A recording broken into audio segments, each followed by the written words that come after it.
Hello mga angel. Ito para sa lahat. Ewan ko lang ha kung naniniwala kayo. Sige, mag-comment kayo kung gusto niyang i-comment. Ang paghihingi ng sorry, na patawad kung bakit ko nagawa yun. Pasensya na, hindi ko sinasadya kahit sinasadya mo. Ang paghihingi ng tawad ay hindi nakakabawas sa isang pagkatao mo. Iyang paghihingi ng tawad ay iyan ay humingi ka ng tawad sa isang tao na gawaan mo ng hindi magandang salita. Sa salita kasi lahat naman nasa cellphone o messenger o social media.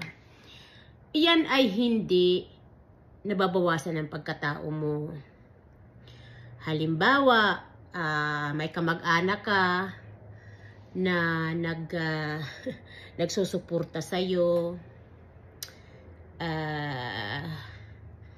Tapos, palagi ka nalang maldito, maldita.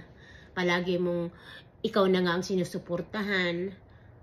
Ay ikaw pa ang lumalaban. O ikaw pa nagmamalaki, lahat naman ay nanggagaling sa nagsusuporta sa'yo. Hindi naman kailangan palagi ka panalo. Palagi ka may party. Kailangan ka magpakumbaba. Kapag ikaw ay humingi sa isang tao ng apology, ay isinsere mo mag-apology ka. Huwag mong nag-apology ka nga, tapos uulitin mo yung nagawa mo na nga nangungutuwiran ka. Pag ang tao mahilig mga tuwiran sa kasalanan, ay sino pa ang tao ang maniniwala sa'yo? At saka tandaan mo yan, walang namamatay o walang kinakawawa o walang pinaparusahan kung ikaw ay humingi ng patawad sa isang tao na nagawaan mo ng kasalanan. At hindi yan nababawasan. So, magpakatino ka na kasi lahat naman na ginawa mo ay na-achieve mo sa mga tawag doon.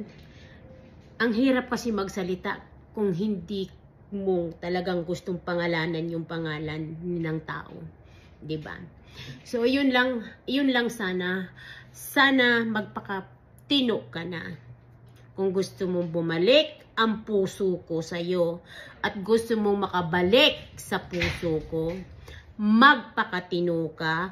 Huwag kang mangangaway sa mga kapatid mo, sa mga pamangkin mo, o sa mga kapitbahay mo. Huwag mong awayin yun kasi wala mga kasalanan yun. Dahil hindi ka nakakabalik sa puso ko. Magpakatino ka na, matanda na tayo. Okay guys? Thank you. May bago na naman akong drama sa inyo. Drama lang. I love you all.